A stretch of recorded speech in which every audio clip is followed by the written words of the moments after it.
All right, we're going to start with billionaire investor Warren Buffett announcing his retirement as CEO of Berkshire Hathaway, surprising a lot of people at the company's annual shareholders meeting Saturday. Now, the Wall Street icon has led Berkshire Hathaway since its founding in 1965. He will stay on as chairman of the board.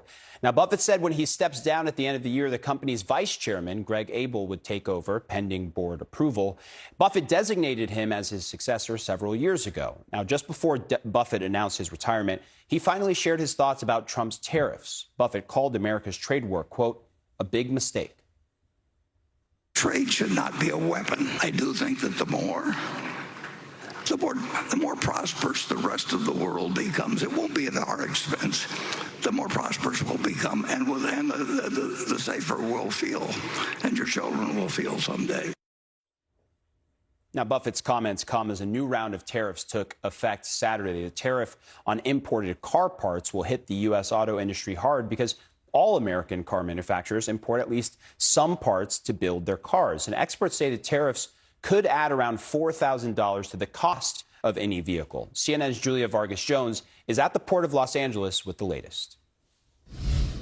Good morning, Omar. Look, these tariffs might not affect anyone who's shopping for a new car right now, but it will affect those who might need repairs on their car, who need parts to come from overseas. You know, none of the 10 million cars produced in the United States are made with 100% American parts. They all use at least some parts from abroad. This is happening, of course, as we're hitting another milestone. This week, all the shipments that came from China pre-tariffs on that day of April 9th have now arrived in the United States, a lot of them through this port, the largest in the nation, the port of Los Angeles. And now everything that comes in here will be subject to that 145% tariff. We heard from the executive director here that has already caused a drop of 35% in imports, in arrivals through here, because business owners are saying, I'm just going to wait and see what happens with these tariffs before I buy any more merchandise that might be subject to these tariffs. One business, though, that is actually booming at this time is something called bonded warehouses. It's being used as a bit of a loophole by business owners because it is a completely legal way to store your goods in U.S. soil, but without paying the tariffs or any taxes on it until you withdraw it. Take a listen. The other benefit is maybe you find a buyer. Maybe you sell your product at a higher price and you find a buyer who's willing to pay that higher price. You can still house it here until you find that buyer. So it's just giving everybody a pause to try and figure out is it their new price structure? I think right now we're waiting to see if the tariffs are going to come down. That's the biggie, the tariffs on the Chinese products. Now, this wait and see, Omar, is in itself a gamble. They're hoping that talks with China will go well and that will lead to a drop in these tariffs. But the whole time that this merchandise is in these warehouses is also not hitting the shelves, and that could cause a whole other host of issues. All right, thank you, Julia. Joining me now is the Washington bureau chief for the Atlanta Journal-Constitution, Tia Mitchell. Tia, so let's start on the economy. Any talks of a recession aside, how much real estate does President Trump actually have here in terms of let's wait and see, trust me on this, until a trade deal actually needs to get done? Yeah, I think he ran on an economic message. A lot of people voted for him based on that economic message, and he promised results on day one. So I think there are some people who voted for Trump. They're willing to give him time, but they are disappointed that some of the things he promised have not happened. We've seen members of Congress willing to give him a longer runway. But I think that the polling is showing us that the patience is starting to wear thin, and it may not have as much of an effect on Trump as it may Republicans who will be on ballots in the coming weeks and months. Yeah. And, part of his talk on tariffs and the sort of the confrontational posturing he's had at times with U.S. allies, I think has helped fuel some of the new leaders. The Canadian Prime Minister Mark Carney, for example, his political fortune sort of turned around and he wins the election. And he's expected to meet with Trump this week. Does Canada come from any different position of strength than it did when maybe Trudeau was meeting with President-elect Trump a few months ago?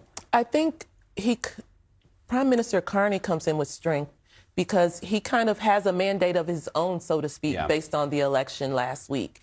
And I think he wants to play nice with Trump. I think all of our allies and all of these countries that are trading partners want to play nice and want to see if there can be a deal, because what President Trump has shown is if he personally likes you, then he's willing to do things that benefit whatever your interests are. So I think that's going to be the prime minister's posture. But I also think if he believes that the U.S. policy under President Trump is going to be harmful to Canada, I think he's a little bit more empowered to speak out, to be critical than maybe Prime Minister Trudeau felt he was able to do. It's an interesting contrast because, yes, when Trump was first elected, there was this revolving door of European leaders, Canadian leaders coming through to play nice. And here Carney gets elected on essentially being able to fight back against President Trump. And, you know, we were just talking about Warren Buffett announcing and speaking out against the, weaponizing trade, essentially. Do you see any significance in someone of his stature actually speaking publicly on I guess, the trade strategy at this point in the administration? So you had Kadia Goba on earlier, and she mentioned that Warren Buffett over the years has criticized particularly President Trump's tariff policies, even during his first tenure in the White House. I think even more so now, what President Trump has shown us is that he's not as willing to just go along with the business interests, to their line of thinking on things like tariffs and international trading and free markets. He's much more isolationist, and we know that business communities, business leaders want, free trade amongst the nations, because at the end of the day, Warren Buffett's company is an international company with investments.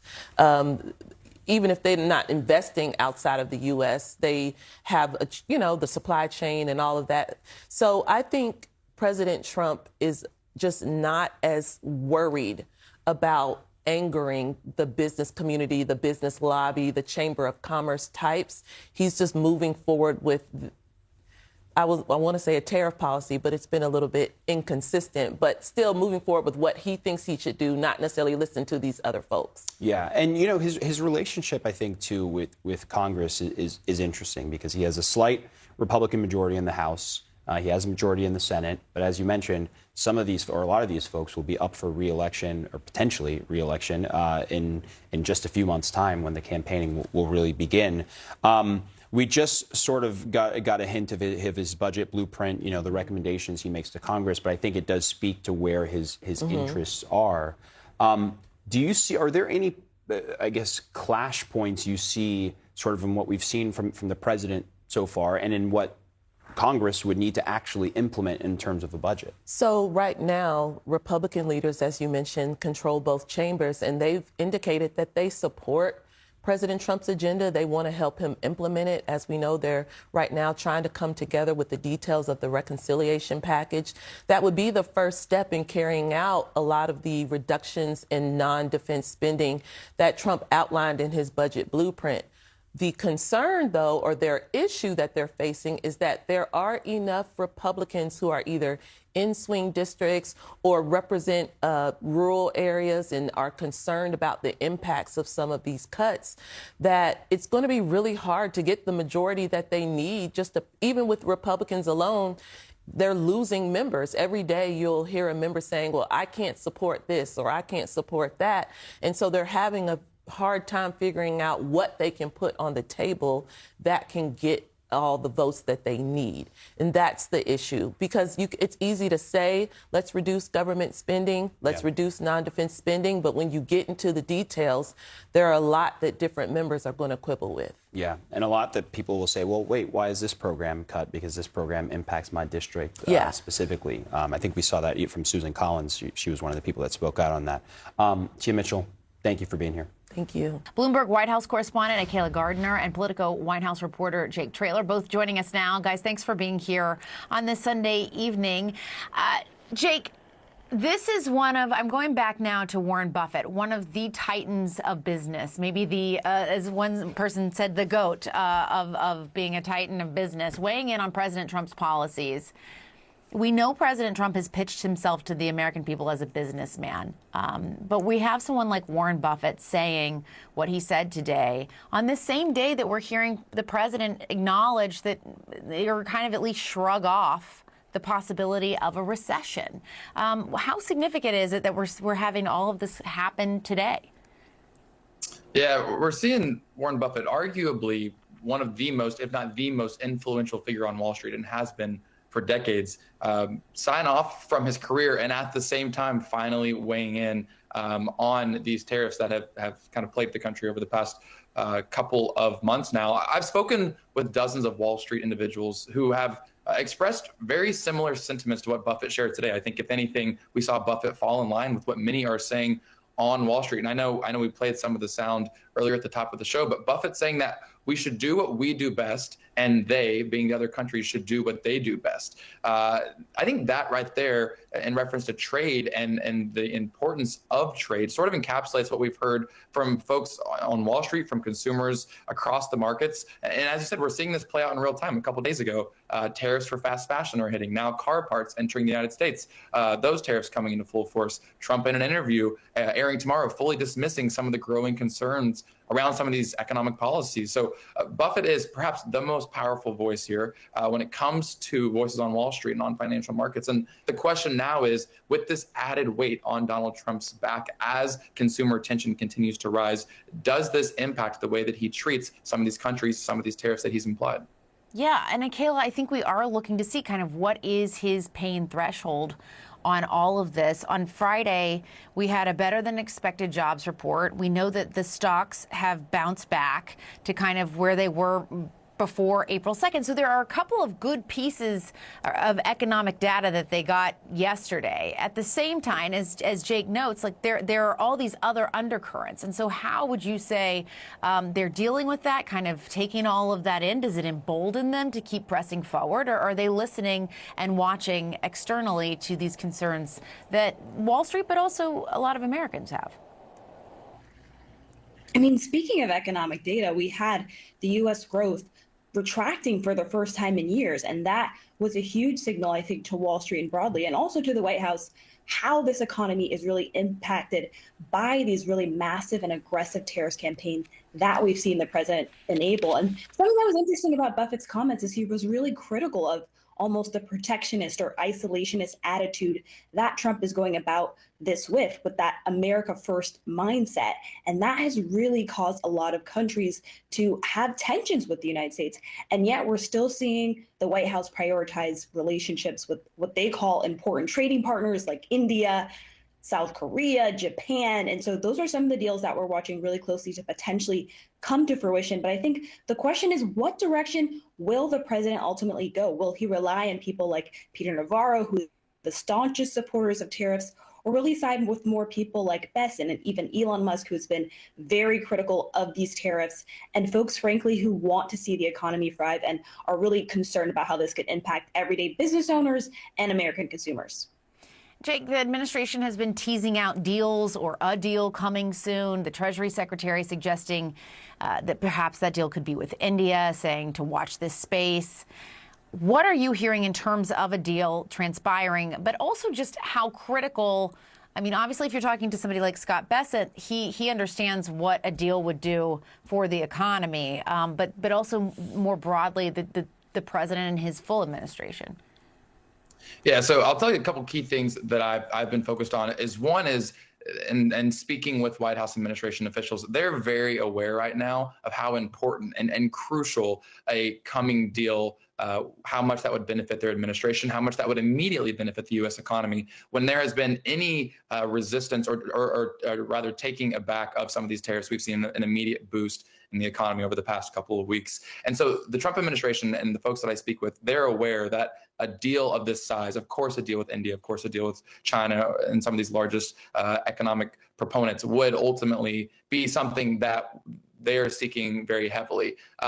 I think what is notable, though, is there have been many occasions over the past couple of days where reporters have gotten to get into the room with Donald Trump, with Bessent, with Navarro, some of these individuals, and asked about these deals, and they've not been able to offer up anything yet. And so I'm sure behind very closed doors, there are some talks that are underway. We've seen Trump's resistance to talking about just getting on the phone with President Xi of China and making something happen, being very careful to say he's not going to be the one to make the first move. So the White House is aware of how big one of these deals would be for the U.S. economy, for sustaining some American consumers forward, but it doesn't appear that they have one close to tied up, bow-tied, ready to present to the American public just yet. Let's turn to the U.S. economy. I want you to take a listen to what President Trump told NBC. He was asked if he would be comfortable with the country potentially dipping into a recession in the short term if he were able to achieve his long-term goals. Here's his response. Some people on Wall Street say that we're going to have the greatest economy in history. Is it okay in the short term to have a recession? This. Look, everything's okay. Everything's okay. That's the president saying everything's okay, including a short-term recession. Do you agree? Well, I'm old enough to remember when Ronald Reagan took office and inflation was completely out of control. He and Paul Volcker had to take some pretty bold and swift actions to tame inflation. That included a pretty severe recession, but that's what it took. When you come into office and you are inheriting enormous messes across the spectrum, an open border that presents a clear and present danger, a 40-year high inflation that has dramatically devalued the dollar, endless wars going on. It's hard to clean up those enormous messes. So I appreciate President Trump has acted boldly, swiftly, decisively to clean up some of these messes. And yeah, it's not going to be easy. And sometimes the results are going to have to be reevaluated and relooked at, some actions reversed, but you have to act boldly when you have that responsibility. I hear you when it comes to the border. I hear you when it comes to inflation. I hear you when it comes to massive debt. But this is President Trump trying to reshape the American economy, bring more manufacturing jobs here through a very aggressive menu of tariffs all over the world, which will, of course, raise prices, according to almost every major economist. And it does seem like there's been a reluctance on the part of the president to acknowledge, he acknowledges disruption, but to acknowledge how much this could hurt lower income people. I want to play something else President Trump said about concerns over the impact that the tariffs are having on prices. Somebody said, the shelves are going to be open. Well, maybe the children will have $2 instead of $30, and maybe the $2 will cost a couple of bucks more than they would normally. Do you worry at all at this let them play with fewer dolls rhetoric, that it might seem out of touch, especially coming from a billionaire? Well, first of all, it's amazing how dismissive you are of the enormous challenges on the border. Oh, I'm not. I'm not. I'm granting the point. I'm granting the point, sir. So the fact is we have allowed manufacturing of very strategic, very important products to be offshored. President Trump fully understands that. He fully understands one of the reasons he won the presidency is because of Joe Biden's high inflation, so he's fully aware of that. Again, I have my concerns. The markets have shown those concerns. They've bounced back. For my part, what I've been trying to do, keep the administration apprised of the businesses that are going to suffer if this continues long term. But it does sound like his bold strategy is resulting in other nations coming to the table, negotiating in better faith than they have in the past. I don't know where this all goes. I don't want to lessen President Trump's leverage by undermining him whatsoever. I just keep him and his administration apprised of how it impacts the Wisconsin businesses. I think that's currently my role. And again, actually cheerlead, hope for the best here, as opposed to, I think a lot of people are hoping he fails. I hope he succeeds. I hope he succeeds too. How concerned are you about the next 4 to 6 weeks with the final Chinese container ships pre-tariff reaching American shores, with warnings of empty shelves, with warnings of higher prices? What industries in Wisconsin are you worried about most right now? Primarily those that are involved in manufacturing, where they also export, they'll import component parts. They're competing against foreign companies that won't be subject to those type of tariffs. So again, it all depends on how high those tariffs are. And 10% above the board tariff I mean, that's on the wholesale cost of goods. That probably will not have that significant impact on inflation. Nobody can predict all of these things. But again, my role is listening to my constituents, relaying that to the administration. I will say the administration, the trade representatives are very accessible. They are listening to this. They understand the concerns. I think President Trump understands concerns. But this is a multi-decade, firmly held belief on the part of President Trump that America has put itself in peril by allowing so many strategic products to be offshored. It's trying to turn that situation around. It's not easy. This is a problem that's built over decades. He's trying to do it within one administration. That's why he's acting boldly and swiftly. Yeah, I don't think dolls are in the American strategic interest, though, right? I mean, you're talking about semiconductors and the like, and I understand your point. And that's why even many conservatives say that there should be more, like Stephen Moore, for example, there should be more discrete targeting of industries and not just a wide swath of anything coming from any other country. Well, again, President Trump has a negotiating strategy, a negotiating style. I think he's throwing the entire world off balance. I think he understands that creates uncertainty and instability, which is not good for economic activity. He understands those things, but that's his negotiating strategy. And it sounds like nations are coming to the table, starting to negotiate in good faith, which they have not been willing to do in the past. I've done a lot of negotiating. Sometimes you've got to be hard, take a hard position with your negotiating partners. It sounds like that's the approach he's taking. Again, I, for one, am wishing him success. Somebody said, oh, the shelves are going to be open. Well, maybe the children will have $2 instead of $30, and maybe the $2 will cost a couple of bucks more than they would normally. I don't think a beautiful baby girl that's 11 years old needs to have 30 dolls. I think they can have 3 dolls or 4 dolls. Welcome back to State of the Union. Let them eat baby dolls. I'm not exactly sure what the message is here. President Trump apparently downplaying concerns about his economic policies and insisting Americans can be patient. My panel joins me now. Of course, we're going to start with the member of Congress at the table. What do you make of this message? I mean, obviously, he is also saying there's going to be some disruption if we remake the American economy and bring manufacturing jobs here. But I don't know who in his life has 10 or 30 baby dolls. I don't even understand.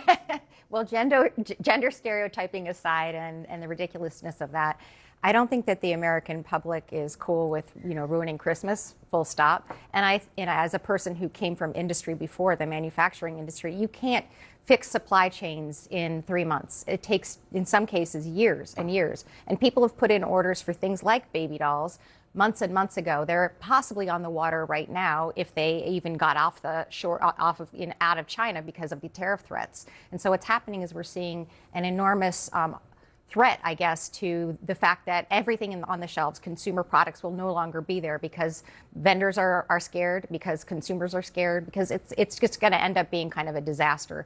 And I think that the American public is not patient. They should not be patient with the idea of tariffs. And I think, unfortunately, that's what our president is asking us to be. Let me ask the Republican pollster at the table here, because I think that there is a way to message this short-term disruption for long-term gain, but I don't know that kids don't need to have 30 baby dolls too, it's fine, or what he told NBC, it's okay if there's a short-term recession as long as the long-term goals happen. What would you advise talking to voters as you do? I would advise keeping the focus on the benefits, and I really think that it's important for this White House to, when whatever they're negotiating, land on something that short-term pain is not going to be that painful. People do want to see manufacturing come back to the U.S. They do want to see cost of living go down. They do want to see America make more things and make great things. And that's all fine. Then keep the focus on that, because right now, in the short term, if we get to Christmas and kids have fewer toys, but the factory down the street hasn't reopened, that does create a really big political problem for the White House, I think. And McDonald's had some earnings report, financial report, that talked about people, especially lower income and middle income, going to McDonald's less because of these concerns. As a Democrat, what's your take on this? And is your party doing enough to draw attention to these issues? Well, I think those are two separate questions. The first I'll take no on the second. No. The first is, it's a compounding effect, right? So to Kristen's point, just to build on that, if the factory is closed, you already weren't making enough money, and things cost more, and then you pass a budget that the social safety net is ripped out, so your Medicaid, your Social Security, that is not going to bring stability or relief to the American people. Right now, I do think, even though polls are starting to trend that folks are not agreeing with the way Donald Trump is handling the economy, he's still just a few days past 100, and folks are giving him some leeway.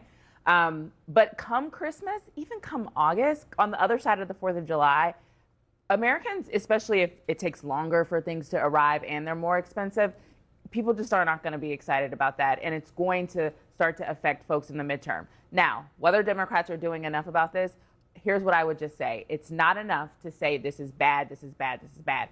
What are you going to do to make a difference? Because the reason why Donald Trump is getting a little bit of space to figure this out is because people were feeling so much pain before November 5th. But Democrats just can't be anti-Trump. They have to have a vision for the future, and they need to figure it out. And sure, Michael, there is going to be this big budget debate in which Trump pushes to have the Trump tax cuts extended. And a lot of those tax cuts hit lower middle income people, but a lot of them are also for upper income people because they pay more taxes.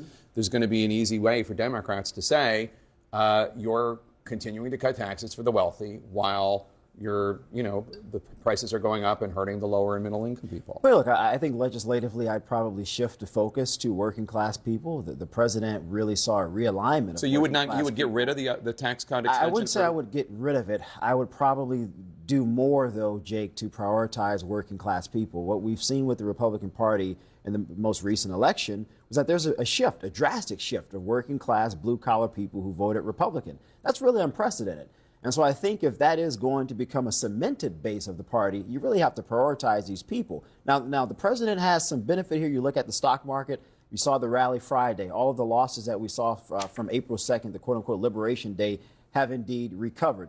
The job numbers were pretty strong. Unemployment remained steady. Workers' compensation, for the most part, remained steady. So the marketplace is suggesting that they're giving the president an opportunity, but they do want stability. So I would advise the White House to quickly finalize this tariff negotiation, if you will. And if the president does that, the market will continue to rally, and I think you'll ultimately see a surplus. So there's a new clip that I'm told about President Trump asked if he is always going to abide by the U.S. Constitution, and here it is.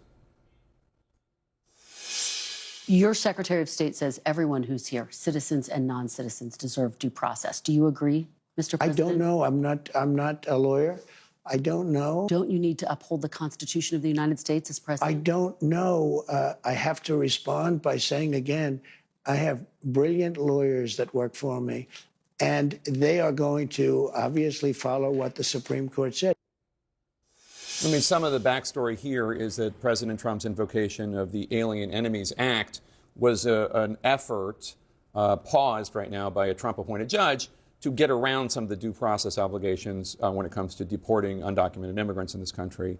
But anyway. I mean, your head should explode when you hear the President of the United States say that he's not really sure if he's going to abide by the Constitution, and then say something as weak as that he's not a lawyer. It doesn't matter what he is. He's the President of the United States. And the idea that he can seriously, with a straight face, say something like that should offend all Americans, should offend all voters, and should be an indicator of who he is as a person.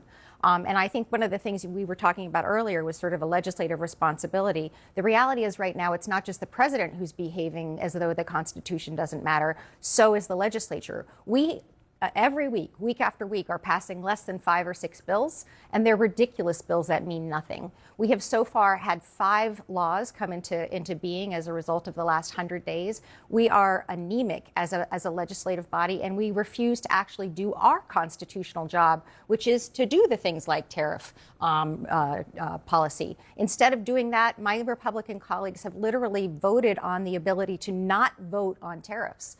And that's where we are right now as a legislature. All right, thanks one and all for being here. Really appreciated it. President Trump planned a victory lap this week to mark 100 days back in the White House. But much of that was overshadowed by several key setbacks, including a major staffing shakeup in the White House, with National Security Advisor Mike Waltz ousted, moved to a new role, and yet another position added to Marco Rubio's plate as his influence grows in the administration.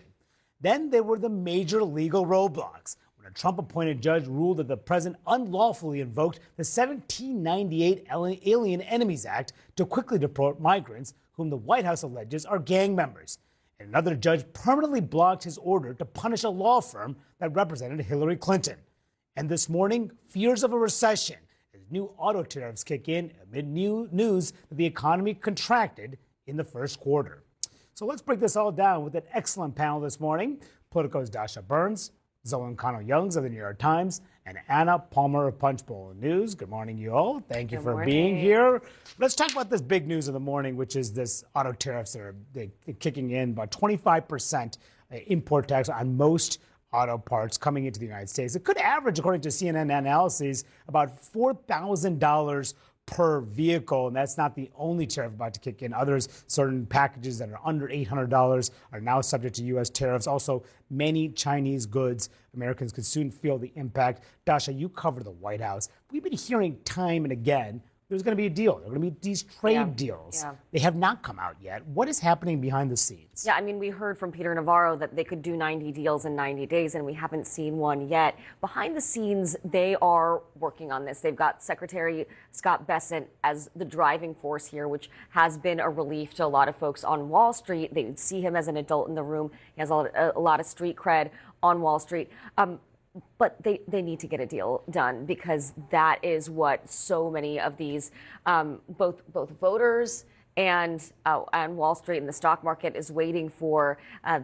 They have to show something. Yeah, and that's what Republicans are clamoring for, too. They want something to be announced. But look, there was some good positive job news over on Friday, saying that the jobs were about 185,000 new jobs in the month of March. However, there was also bad news that the economy contracted in the first quarter. We learned that last week, in no small part because of Donald Trump's tariffs and his economic policies.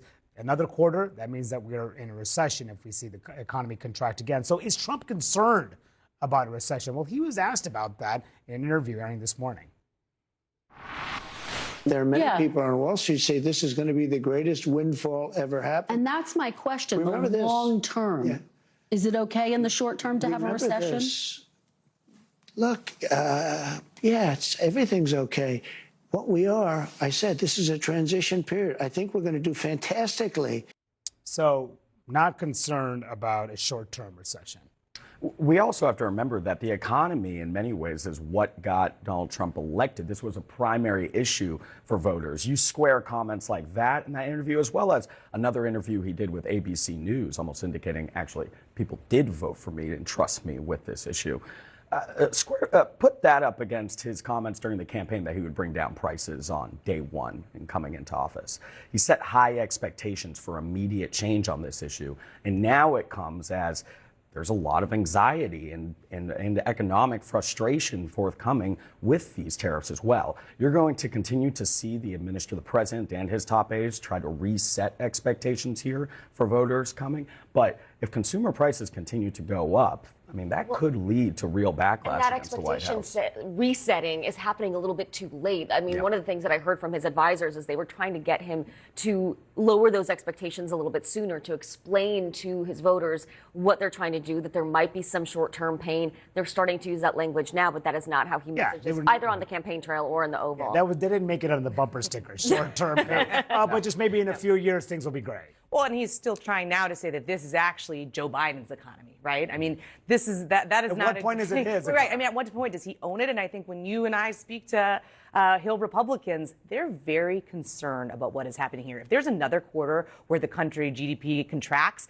this patience that we've seen and kind of the willingness of Republicans to go along with Donald Trump on Capitol Hill, I think gets to be much, much harder. We already saw it with this tariff rebuke, 49-49, almost lost. It was a messaging bill. They should have lost, but there were two absences. Right. But for that, they would have lost. And I think that is just a showcasing that where Trump is on tariffs and the economy is not where congressional Republicans are. No question. And look, that's not where the American public is either. I mean, you look at poll after poll, and there just really is nothing that is less popular than his tariffs. I mean, every single poll essentially bears that out, that they are among his most unpopular policies. Look at just this impact of Trump's tariff policies on your personal finances. 59% of Americans say it hurts. And then you drill down into the numbers about partisan breakdown among voters. Republican voters, okay, 64%. Yeah, that's above average. Sure, that's certainly a clear majority.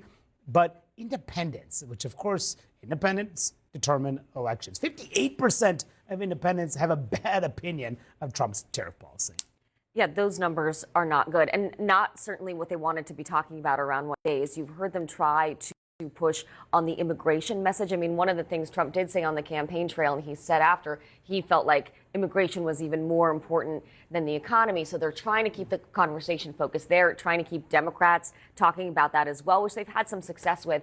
But ultimately, once people start feeling this in their pocketbooks, which is starting to happen, that's where the rubber meets the road.